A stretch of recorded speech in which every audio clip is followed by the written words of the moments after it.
Welcome to another installment of Fail Forward Friday. It's Malesela here with my co-hosts Roche. And yes, this is the new year. New season? As the Pedis would say, dog, almost. Yes. Happy New Year. Yeah. This year is going to be amazing. Yes. New season of Fail Forward Fridays. There are going to be some changes. There are going to be, as you would see, we don't have the mics anymore. Yeah. Sometimes we will bring them back, sometimes we won't. But we're trying to fail forward as well in this episodes. And we're having guests. We this are season. having guests this season. Yes. Still stories of failures. Yes. Failing forward. Yes. And there's actually quite a lot. I mean, so far I've done. Remember we spoke. It's a bit controversial, but remember we spoke about the end of last season. Yes. And I said to you, I'm looking forward to seeing how this Mamkize story unfolds. Yes. And there's been quite a lot of drama happening. Actually, I've been following that. Yeah, it's a whole lot of drama happening. It's like movie stuff. So I'm sure we'll have, let's give it some time and see. Yeah. But we'll have some. And I think it would be nice to have a guest that is within that realm of things, right? That knows best. Yes. And and more guests coming. Yes. There's quite a lot of developments in the tech space. Yes. It's going to be an interesting year in the tech space. Very interesting year. Actually, I mean, 6 months from now, I think the whole landscape for tech is going to be totally different. Yeah. Totally different. Yeah. And more guests. I'm looking forward to more guests coming. Yeah. We say more guests. It's the first guest we'll probably of course have, in the next episode. I forgot I'm your guest in the show, but anyway, I'm talking about other guests coming, joining me. I'm talking about guests joining. When I say more, I mean they're joining. Okay, all right, but the format is still the same. Yes. You've got your story, I've got my story. But anyway, before we get there, so how was your holidays? My holidays was good, Doc. It really was good. Didn't do much, went back home to Limpopo, Polokwane. But you guys are not holidays, man. We love home. We love home, right? Polokwane. We love home. That's the best holiday. That's the best holiday. So when do you get to go to Durban and Cape Town for holidays? You don't go to this. Funny enough, today I saw a joke, Doc. That said, why is it that people would say save money and go to Cape Town, go to Durban in December? Why don't those people save money and come to Gemfest? So that's what you guys are doing. Basically, you save money, you go home. You save money. Anyway, okay. And how was yours, Doc? I didn't have much of a holiday. Well, not in December. I prefer to take my holiday in Jan and rest. So I've done that quite a lot. So I usually take during the year. You know? I traveled a lot last year. Yes. Jet setter. Yeah. Sorry. I traveled a lot. So, and actually, in December I was extremely tired. So I decided I'm not going anywhere. I'm gonna rest. But I'm ready. You know when you're your own boss is when you get to take January holiday. Not a lot. We came back. When you just decided, listen, you know what? Let me rest in December, but go in January, go on a proper leave. Yeah, but I think also the nature of the work that I do, beginning of Jan, it's a bit quiet. It's now starting to pick up, but yeah, it's been quite amazing. I'm ready. The way to know that you're an entrepreneur is when you go to a restaurant and suddenly you realize it's packed. And then try to understand why is it packed, and they say it's month end. I'm like, oh, by the way, it's month end. That's why it's so packed, right? Because for us, yeah, I know it doesn't matter. It drips in. Yeah, anytime. But anyway, remind everyone how the whole format is. So the format is we bring research stories of some of the spectacular failures. Some people's businesses definitely went under. Others have managed to come back strong, and we reflect on those stories, and we share the lessons that we've picked up from those stories, and so that we don't repeat those same mistakes that other people have made. Yes. And the idea is to fail forward. You listen to our stories, you listen to some of the stories of the blunders that other people have made, and you avoid making them yourself. It doesn't mean you fail, but rather make different failures than the ones that other people have. Learn from your mistakes. Yes. That is wisdom. Absolutely. So I have a story, you've got a story. Yes. Right. So I think I must go first, because I think my story is more of a better dress rehearsal to your story. Go ahead, Doc. So I mean, December, December is laid back, a lot of offices are closed, people go on Jan 1st, they go home, Limpopo and Eslaleni. And then some of us who are left behind, our holiday destination tends to be shopping malls. Yes. Because the offices are closed, you don't go to an office, so you shopping malls. And so quite a lot of shopping malls all over the country, or major shopping malls, are packed. Yeah. I remember at some point I was trying to go to Sandton Mall, I couldn't find parking.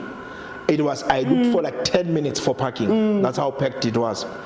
So I then decided, you know what, Centurion, let me go to Forest Hill. Yes. I get there, the gates are closed. It's a lock in December. Then I ask around, no, it's eventually, in December, I had a meeting a couple of months last year. The mall, most of the shopping anchor tenants were out. Yeah. Some of the restaurants were closed. So then it sort of kept me thinking, what's going on with shopping malls? Because I then read about Fourways Mall. Yes. Also, it's struggling. And Fourways Mall is huge. I mean, it's been revamped. Yeah. It's huge. In fact, I have a list of the top four malls in the country. I mean, you can do top 10, but 4 malls. Number 4, it's Sandton City. That's with size? With size, okay. Yes, square meters. Sandton City, number 4. Number 3, Gateway Mall. Yes. In Durban. Yes, in Durban. And then Menlyn. Yes. And then Fourways. Yeah. In terms of size. It's big, eh? Yeah, in terms of size. I think, if I'm not mistaken, I might have missed Mall of Africa as well, somewhere there. Mall of Africa is not that big.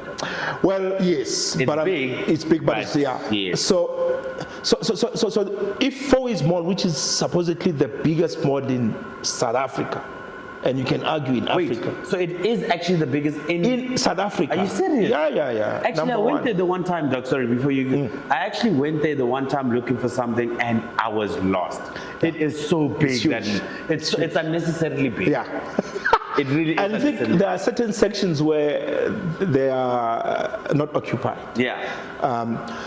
And it never used to be that way. I think they revamped it, and it's not. They don't have enough people. No, well, they have enough people, but not. There's quite a number of sections that are not occupied. Yeah. And it sort of kept me thinking, what makes a shopping mall to be successful? What makes Menlyn to be successful? Yeah. Or what makes Gateway to be successful? Yeah. Of course, you need to have shops. Yes. But some interesting things that comes out from there is, to your point, if it's excessively big, it's frustrating. Yeah. For people. Yeah.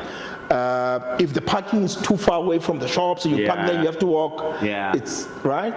But also security is important. Yeah. So if you are inside the mall and your bag is missing, you come out, your car is missing, and those kind of things. Those things determine whether people come back or not. Sure. And I mean, there's quite a number of, and then of course, ease of navigation. Yes. Navigating the mall. Yeah. Are you able to? You're not going to get frustrated when you get to that mall because you don't forget where you parked. And I think with Fourways Mall, one of the other things is the other centers that are opening around. Or like smaller shopping centers that tend to be more lively and more That's active. interesting, Doc. And it drives the people. So think about it this way. There used to be a mall in Joburg called Northgate. Yes. Northgate was busy because it's before you get into Soweto. Yes. It was busy, and then Southgate opened. Yes. And Northgate started struggling. Yeah. Right? Started struggling for a while. Southgate was doing very well. It's bigger, it's more convenient, Yes. it's safer as well Yes. compared to Northgate. And then Maponya Mall opened. And then people. People flocked to Maponya Mall. Southgate struggled. Well, not as bad as because Northgate subsequently closed. Is Northgate closed? Yeah. Oh. Not the one where there's the dome. Yes. No, not that one. Yeah. There's that. I think it was converted into a China mall or something like that. Oh yes. Yeah. Okay. So that is important. So location, right? But then I went a step down, like, smaller businesses than shopping malls. So let me use an example that you would know. Location is critical. If you're an entrepreneur, you want to start a business that's retail based. Location is key. It's a make it or break it. Yes. So next to CRC, there's Engine Garage. Yes. Busy. Yes. Right, because it's close proximity to a church. So you're guaranteed Sundays, conferences. Yes. People are just gonna be there. It's gonna be packed there. That's a spot on location. Yes. Across diagonal, MBT. there's MBT. Nothing is happening there. I mean, the thing is, I've been there several times. It's a beautiful location, not location, but it's a beautiful structure. Yeah. It's brand new, proper. Yeah. But it's not busy. Yes. Right? One of the biggest. So you might be in a bit of a busy area. Yes. But if you're located in a wrong spot. You know what helps them though, with the garage especially, or MBT, is the fact that it catches all the traffic going to the one side. Because the diagonal from each other, meaning if you're going a certain way, you can only access that garage, and vice versa with the other one. So that helps it, but location of the other one. So think about it this way, and this is what I learned recently. So think about the entrance. Yes. Now, if the entrance coming from Solomon Matlangu, right? If they had an entrance that went straight in. Without having to turn, right? Actually, you're right. You can imagine the type of traffic that would come in. So now think about that, park that for a second. What happened with Forest Hill, one of the things with Forest Hill was the entrance. Yeah, it was horrible. Right at the back. It was horrible. And in fact, if you didn't even know where it is, you would actually see the mall, but wouldn't know how to get in. There. Yeah, right? it's the worst entrance to a mall that I've ever seen, actually. And in fact, I mean, I don't know how true this is, but in fact, there was a whole thing that I heard someone says, one of the conditions or one of the things that the owners of the mall were supposed to do was to build a bridge across the highway from the people who are coming from Oliven to be able to walk. Yes. Now you can imagine if that was there, the amount of traffic. I mean, I think there's a mall that goes in Joburg. There's a mall where they've built a bridge. Which one is that? So as you take the R20 Krugersdorp Highway, you pass the twin garages, you turn left at the entrance. And then there's a shopping mall. On the left side. City Deep or something. And I think there's a yes. Right? Yes. And a lot of people are using that. Right? But the problem is it's across a highway. Across the highway. And that's a big problem, I'm sure. That's another issue. But you look at how, so let me share a story for you. 2012, went to Cape Town attending a conference. This lady talks about she makes clothes. She wants to open a clothing boutique. Right? And she says, people advise the station is the best place. Station, because the Cape Town station, where people take the train, the bus, it's like busy. So she set up shop there, right? And because be at a busy place, right? So she went there. It's a busy place. In the morning, in the afternoon, right? She set up shop there. And she says, I sat there the whole day watching people. In the morning, they're rushing to work. In the afternoon, they're rushing home. One or few people will come, go in, and then off they go because they're rushing somewhere. Yeah. And he says, I was just people watching most of the time. But I was advised, you want a shop, be at a busy place. And she didn't make sales. Then what she did is she then said, this is not working. She relocated. Sure. She opened her shop at a clothing boutique at, I don't know whether it's Long Street or Long Street. Yes. Because that's where you find in Cape Town. That's where you find a lot of retail clothing and all of these things. Yes. And she said that's where she started selling. Because people who go to the station, even though it's busy, they're not there to buy clothes. Yeah. So there's actually a function to a place. Yeah. If you're putting in the wrong function, it will not function for you. It won't work. It won't work. Yeah. So she was at a place where people go to that street or to that area to buy clothes. Yes. And she's one of those people. Yeah. Okay. So think about it this way: you want to open a second-hand car dealership. Yeah. Right. You go to Gezina. Yes. Right. Because that area, the function of that area, there's a whole stretch of car dealerships there, second-hand car dealerships. Right, so you're likely, when you are there, people who go there, they go there to buy a car. Yes, and the thing is, you just have to differentiate yourself. Yes. On why. Exactly. That's the same as what, like a We Buy Cars or Wheelie did. You need to be there on the highway to show the vastness of who they are. Yeah. Meaning when you go to them, you know exactly who they are and why you're going there. Yeah. Yes. Because it's in a warehouse area. Yes. So last point before I finish. So the last point is you want to set up shop. We spoke about this in the previous episodes. I think we were doing Drip. Yes. That if you set up shop by yourself. Who, by the way, is bringing back Drip is coming. Oh, yes, that's another episode, right? Yes. So you want to set up shop, and it's expensive. Yeah. Right? The rental is expensive. Yeah. What I've seen other people do, say you are a clothing boutique person, what they do is they actually, there's the YDE model, where you invite one young designers emporium or something. Yes. You invite other people in your, to collaborate. Yes. So it's like the Sunnyside hair salon. Oh yes. Right. You get everything all in. Yeah. It's a big room and the stations. Yes. And the guys who are managing the stations, they're sharing rent. Yes. Unlike you open your own thing all by yourself, and you take all the costs. That's actually very true, Doc.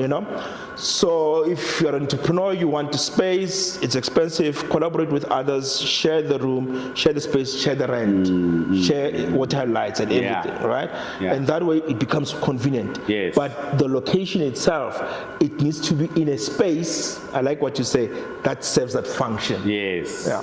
You know what's funny about what you're saying now, Doc, is I'm trying to think, there's a little molanyana here next to our place in Linwood, that Linwood Bridge Mall.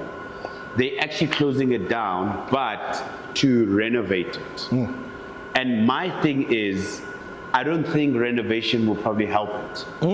Because why does it need to get renovated for it to get a new life? Yes, it can help, right? You need to get things that are changing and everything.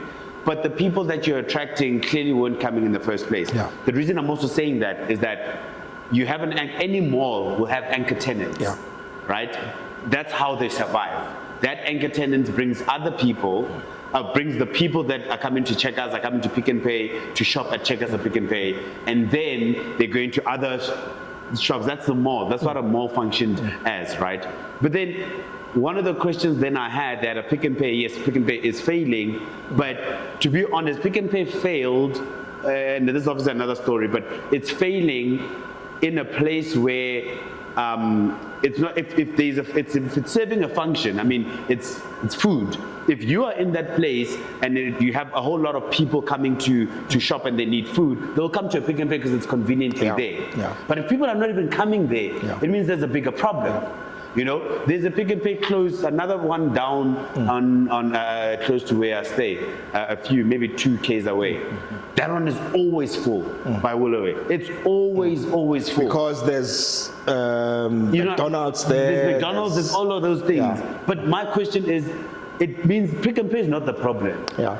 It's the location, that's the problem. That's the issue. Yeah. You know, there's something wrong with that location, and maybe it's something deeper. The same with Four Ways Mall. You have the people. Yeah. Four Ways is always congested. Yeah.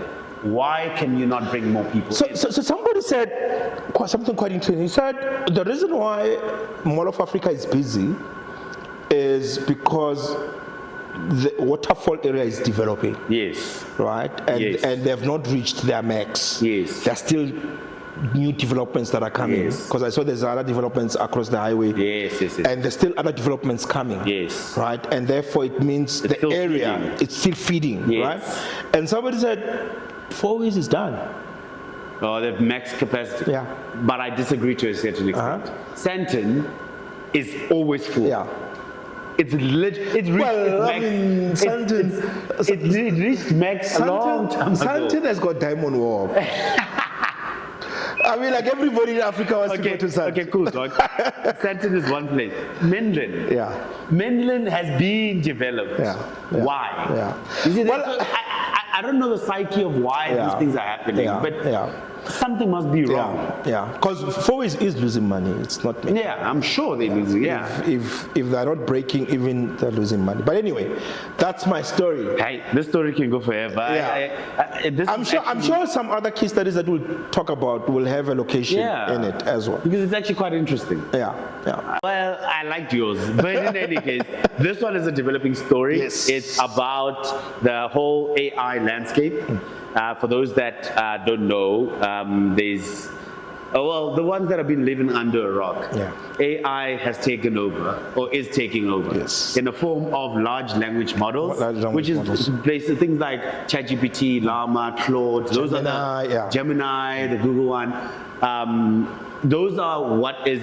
It's basically you can search. It's like you can search for anything, any information. You listen. It's been revolutionary for me. Yeah. I mean, a part of how we actually prepare. Yeah. we prepare with that as well. But now the problem that these AI companies have always had is the volume of the amount of money that they have to pour into learning or teaching these large language models what they need to learn. And the thing is, it's so expensive, Doc. It is so expensive. I mean, The teaching part. The teaching part, the learning part, it is ridiculously. When I say ridiculously expensive, hundreds and hundreds, if not billions of dollars just to learn. In fact, it is billions. Just to ask you, how do you teach it? I'm just curious. I'm not a tech person. Yeah. But how do you teach it? So there's different types of teaching, and you'll see what I mean with the story that we developed. But one way of teaching it is you get a whole lot of people in a room to teach it, to say this is happening when you do that. Oh. This happens when you do that, and then and then it starts learning. Oh, I remember you said this for that. That's one way of teaching AI. Another way is called reinforcement learning, where you give it teaches itself, but you give it you give it it says, hey, you said last time you said this is this, and is this right? Yes, it's right. And then you're like, oh, okay. So it starts learning, or every time this guy said it's right when I do this. So you give it, what's the word where you incentivize? Like, not say incentive is keeping me today, but it's when you give it a reward. Yes. Yeah. So you reward it for every right thing it has. So you start off still with people doing it, but a lot of the time then it just learns itself. But how do you reward it? Give it a sweet. Now it's rewarding, like it's superficial rewarding. Okay. You're saying yes, you're right. Yeah, yes, you're right. I mean, oh, okay, I'm right. It means that I'm right. And then you tease. Eventually you leave it alone and it just learns. But it needs a whole lot of processing power. And the thing about processing power is it requires these GPUs, graphics cards. these days it requires a lot of graphics, because graphic cards can actually it can process a lot, because it needs to process a lot in itself. So that's why the likes of these companies like NVIDIA, Intel to a certain extent, what's the other one, the other company, AMD, those kind of companies produce these kind of chips to do the teaching. Now these chips are expensive. In fact, there's a new one that came out from NVIDIA, just a graphics card. A graphics card, I mean, used to be so cheap. Now, one of these new graphics card from, my friend actually sent it to me because he's a gamer. One of the new ones that came out from NVIDIA costs almost 30,000 Rand for one.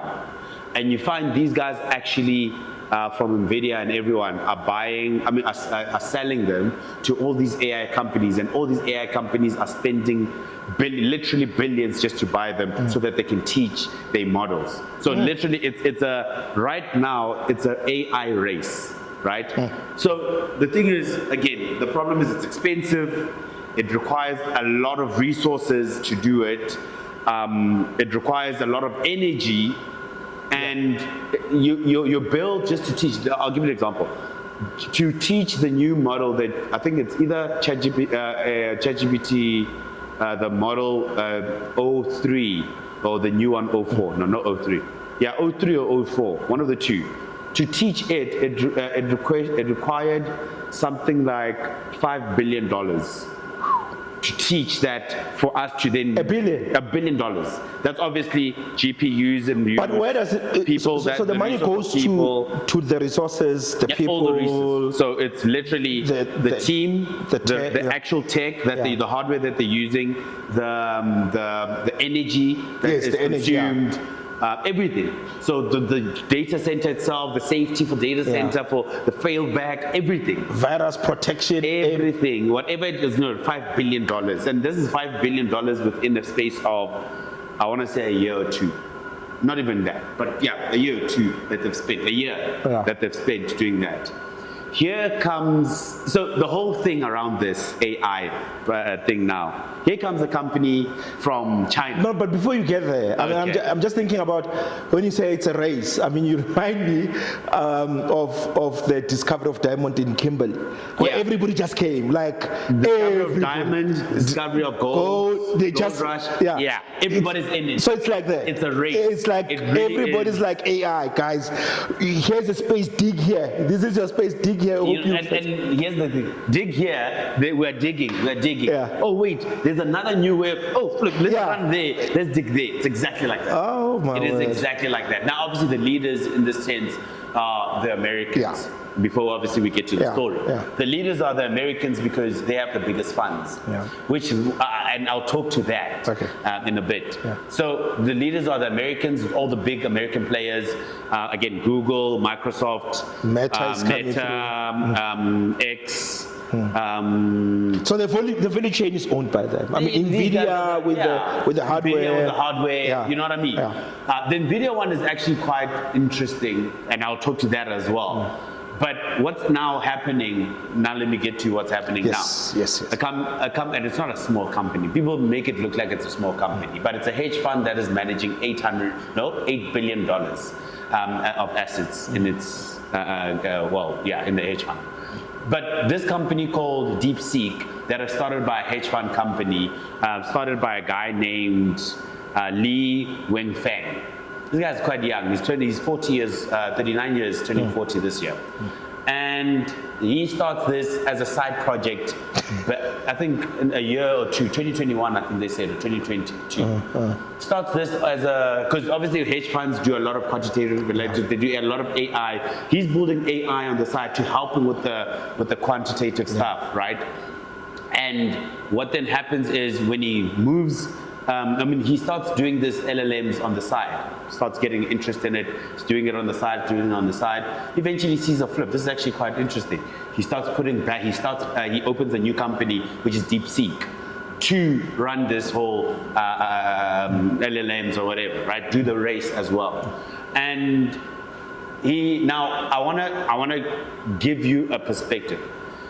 What then happens in the end, and which is what's happening now, is that DeepSeek comes up with a model called the R1 that costed $5.5 million to train. Now think about this. $5.5 million, right? That is on par, if not sometimes better, than the guys like OpenAI that are spending $5 billion on the O3 model. You know, now it's literally a percent charge. I mean, to train versus the other one. They then go on and say, you know what, this model we're giving it for free. It's open source. It's open source. Oh, no, never mind the open source. The open source is one thing. Yeah, but you know what I mean? You're not paying. No, you're not paying. Nothing. There's no subscription. And with ChatGPT, you pay. You pay for a certain one. Yeah. So there's a free model, obviously. There's a paid model. They are giving the paid model for free. Wow. You know, the one that's on par for free. You know, and then because it's open source, to what you're saying, they need to give that code to the open source community. Now, anyone can actually run that on their own computer. You know, and build on it and do whatever. Do whatever because the code is out there. How ridiculous is that? It's turning this whole AI movement like literally like this. $2 trillion worth of stock wiped out in 1 week because of one company. So it's like the Y2K bubble where there's this madness about people obsessing about Y2K. It gets there, we realize actually this was nothing. I mean, he's basically said, you guys, you're hyping this AI thing and the ridiculous costs and actually there's a cheaper way. But I mean, there's this whole argument that he got, because obviously the US then imposed some tariff restrictions or whatever on NVIDIA chips and whatever. To go, American companies. American companies. To give anything to them. Now, but he bought some of these things before. Yes. So he was using those. But now here's the thing. Okay. And I want to go back to the cost thing. Yeah. People think that it costs them $5 million to get to where they are. No. The models that he released before that probably cost them also maybe $1 billion or whatever. It cost them a ridiculous amount of money. But this one now, they found a way to actually train this model much in a clever way. So what they then did, and this is me dumbing it down for myself. Yes, for everybody else, please. We're not at the same level with you, but anyway. No. Please have mercy on us. So what these guys did, right? So how ChatGPT, how they explained it, or how I understood it, was that how ChatGPT and the rest of the guys train a model is that they train it in bulk. Like they have all these scenarios all at once. And they train it, and this thing is trying to fetch everything on or whatever. What these guys did with this model is they focused, and how they explained it is that DeepSeek is basically like a university.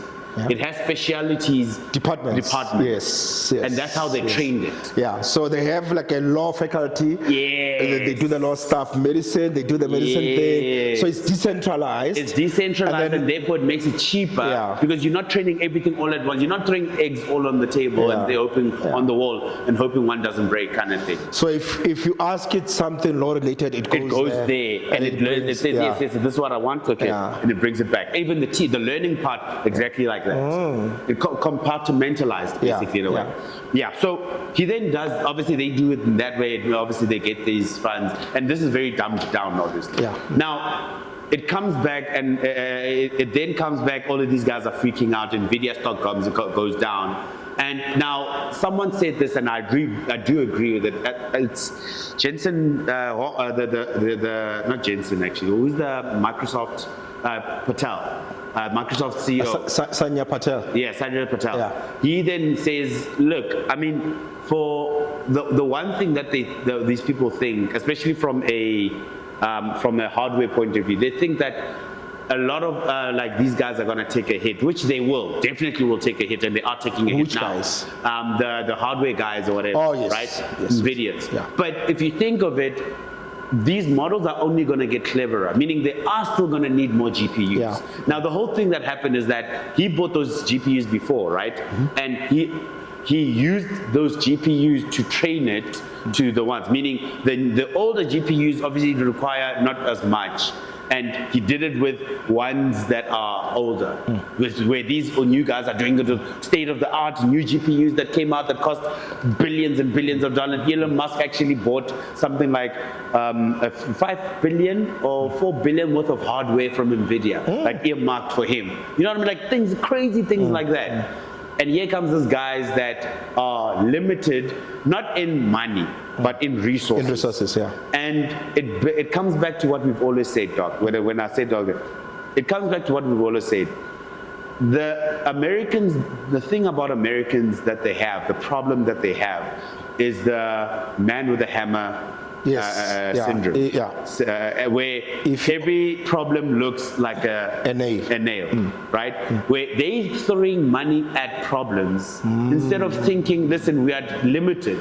How do we actually, and I think that's probably what happened with DeepSeek. So in fact, what you're saying is, what I've been saying to entrepreneurs, that sometimes the problem is not the lack of money. Sometimes the problem is too much money. Exactly. Yeah. Too much money can become a big problem. Yeah.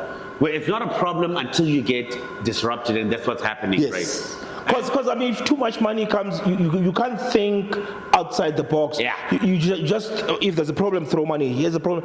But what the Chinese did is, we have little resources. Yes. Let's think of a more efficient way to do this. Not what the Chinese did, what DeepSeek did. DeepSeek, yeah. I mean, because Alibaba also has, and other guys also have, and they are panicking just as much as all the Americans. Yeah.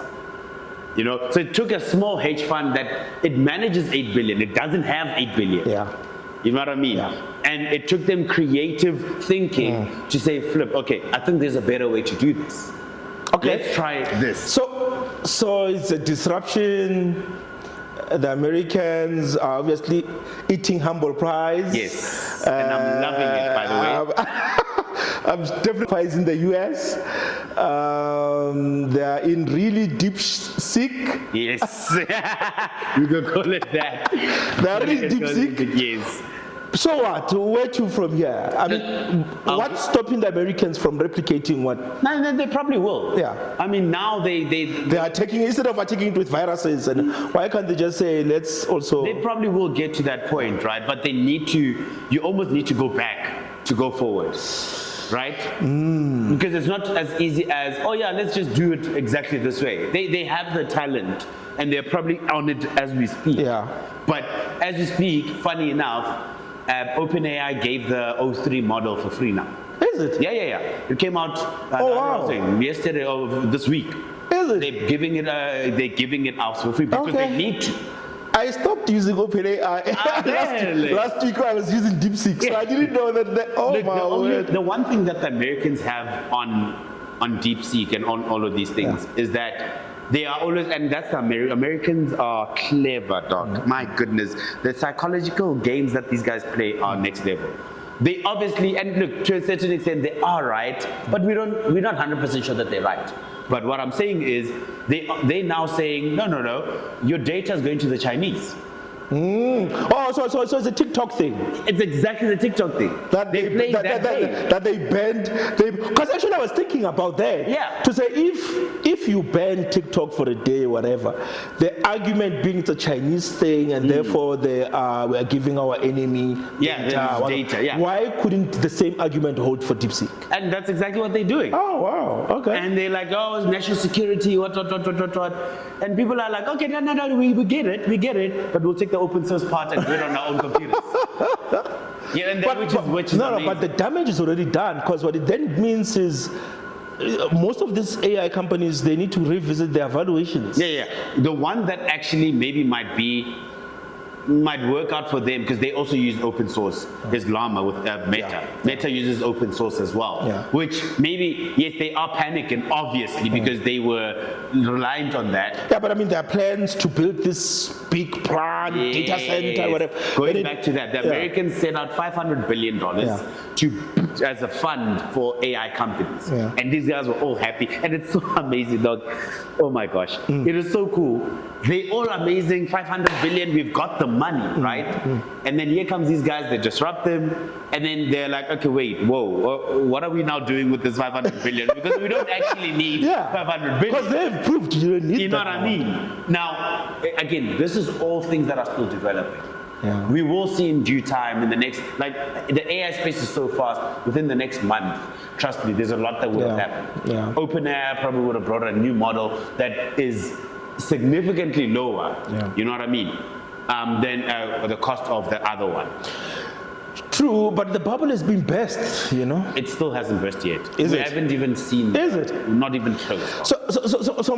And what I'm picking up also is it's not only the tech stocks that are affected, but also the energy stocks are affected because the whole value chain. They were eating from the high tariffs, whatever. Because if in their plans, when they plan for building these LLMs, one of the things they look at is how much it's going to cost us for energy.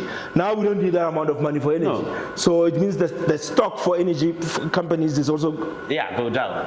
Wow. It's brilliant. It is so good. Like, and you know what's amazing in a culture, and it's so ironic, in a culture of disruption that America is, they got disrupted like this. But you know, I read a book. There's a book by a guy called Kai Fu Lee. Yeah. AI Superpowers. I read the book 4 or 5 years ago. Kai Fu Lee used to work, I think he used to work for Google. He's a Chinese guy. He used to work for Google or something. And then when his term of office ended, then he went back home. Yeah. In the tech space. Yes. An amazing guy, nice guy, amazing guy. And he wrote the book, and I've watched his TED Talk. And in the book, I mean, this was 4 years ago. In the book, he says, no, actually, so it's called AI Superpowers. He says, actually, China and America are power on par. If China is not ahead of America, the difference is not that, right? I'm like, nah. I mean, what is this guy talking about? I mean, China is more of a hardware manufacturing. That's what you thought. No, exactly. Back then, I thought, no, where are the receipts? What is this guy talking about? Right? He has insight. Yeah, I'm like, no. He's like, no. China is. The thing with China, though, is they are able to do the things quietly. Under the radar, and nobody quietly. And then they just, I mean, DeepSeek, there was no big launch, like here's this big launch and influencers, and it was like, here. And then, and they look the opposite, and people were like, what? And it's like, how much did it cost? Like, oh, 5 million. Like, no way. And it's as if they just said. Benchmarks are now there looking like, oh my goodness, this is just as good. They just set a fire on the thing and they walked away, and the flames, and people were like. Now, here's the craziest part: the paid version of DeepSeek, and you know what they use the paid version for. So if you have a platform or whatever that you want to use, and you wanna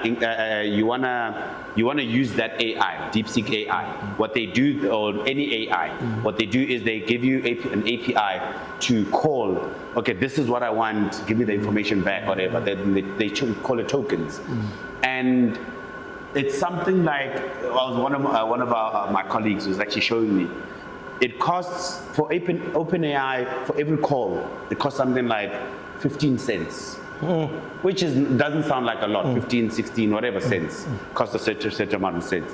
With DeepSeek, it costs 0.0015 cents. Like it's also like insignificant. It's insignificant. Meaning, if you do it through DeepSeek, you're saving so much costs on that transaction.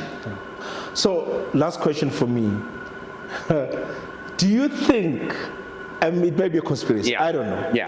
Do you think there is a link between when the US wanted to ban TikTok and when DeepSeek released this thing? Was it like, okay, you guys, you think you got us with this? Let's show you what we are capable of. That does sound like a conspiracy, by the way.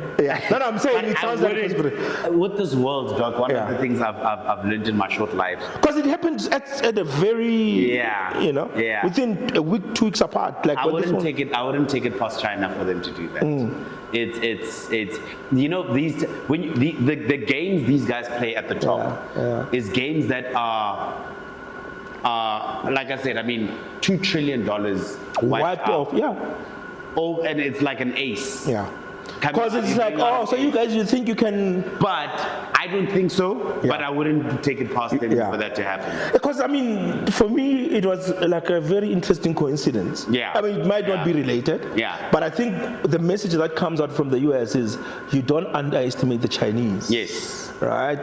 Quietly as they are, you are building all these things. They've shown with TikTok what they're capable of. The only excuse, instead of America focusing on building a better TikTok, they decided we're banning this thing. No, well, they can't ban it because it's a wildfire. No, not ban it. In the US. Yeah, they can't compete against it because it's a wildfire. Yeah, but what I'm saying is, you know, I mean, if they're the superpower in tech. I get what you mean. You know what I mean? I get what you mean. Why can't they? I mean, here Zuckerberg tried with Shreds or whatever to compete with X. Yeah, with Shorts, yes. Yeah. Why couldn't they say, okay, let's come up with a better product? I think you know what the other problem is, Doc? They came in after the fact. Yeah. So the thing about, and you know, the thing about innovation is there's the sweet spot. Yeah.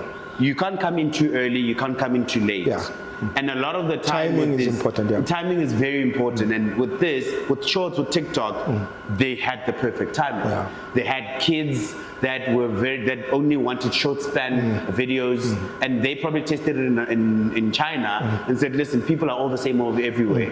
Let's see how it would work there. Get influencers, they got whatever, and what happened? Boom. The same with Alibaba. Alibaba just took what Amazon did and made it a cheaper Amazon. And what did happen? All over the world, boom. And then Shein came in and did exactly what Alibaba did, but the fashion world. Boom. What's that? Temu. Same thing. They just created something that they realized, oh wait, what if we did this that way? America could do that, but maybe America doesn't see themselves within that, from that point of view. And now you saw what Amazon is trying to do, right? They also brought out a Temu version of Amazon. Is it? So that's what I'm saying. Like, and it comes back again to if you're in the comfort zone, you don't think of because the other problem is China's innovating for China, meaning for the masses that don't have the money. And coincidentally, they create things that other people all over the world actually need, because the problem of people not having money is a worldwide problem. I mean, you can say the same thing with WeChat. Exactly. Out of you know what I mean? Out of WhatsApp, but they've improved it because you can do quite a lot of things with WeChat. In fact, it's the first. They say it's the first super app. WeChat. But Americans could have done that. I mean, Zuckerberg bought WhatsApp a long time ago. Why didn't you do that? Who knows? Comfort. Who knows? It could be anything. It's the blunders that we time and time again talk about. Too much money, comfort zone, arrogance. These are just repeating themselves. There's nothing new under the sun. Because I'm thinking of Sputnik. I'm thinking of the Russia and the US. Exactly what they said, right? This is the Sputnik. This is Sputnik. Wow. Okay. This is not the end, obviously. This is not. This is the beginning. This is just. It's a movie. Please tell the Americans to stop attacking DeepSeek with their virus thing, because now I can't log in now because they're telling me. I want to use. I mean, if you have seen better. Ordinary doesn't cut it anymore. It doesn't. And you like I look at ChatGPT, I'm like, I mean, for the first time, I haven't used Chat in almost 2 weeks. I'll be honest, I haven't used DeepSeek yet. No, I've used it. There's a lot of people that have. For me, it was one of those, you know what, I'll use it, but I won't use it now. So there are differences. There are nuanced differences in the tones and everything. The training, because what's key is the training. So there are subtle nuances, because I've sort of tried. I'll type in something on Chat, and I'll copy it to DeepSeek, and I look at the answers. Right? There are still some differences because obviously it's trained different. And what you can actually pick up, which now makes sense to me, is there's this whole thing about AI biases. Right? And you're then able to see the biases. That's actually interesting. You're able to see the biases. Now I'm going to sign up. So I'm able to see the American biases, and I'm able to see the Chinese biases. Right? Which then says if we're in South Africa, in Africa, our biases will be the same. We're going to develop an AI and we train it. In fact, there's a company, funny enough, and I'm not 100%, but I can, to a certain extent, confirm. that there's a company called Lelapa AI. I've spoken to you about it. They actually have they've been working on a model that actually costs less to train as well. Again, we don't have billions of dollars to be what those other guys are, right? And for them, they're doing it from a language point of view first. I'm sure in the future they'll do other stuff. But from what I remember is that they were also working on LLM that costs less to actually train. With African languages. That would be interesting. Go check them out. I'll check it out. Yeah. It will be interesting to see. But yeah, Doc, is that the pod? That is the pod. Well, awesome. We'll go on forever. Wow, that was amazing. Okay. Good start for the year. Yeah. So this is the beginning of more to come. Yes. Just by the way, like, subscribe, and share. Share, comment as well. Yeah. Let us know what you know about these stories, about the whole mall situation, about the whole the LLMs that are happening, the AI companies. It will be interesting to see what happens in the future with all of these stuff. And that's the pod, Doc. Awesome. From myself, Malesela. Roche, thank you so much. See you next time. Awesome.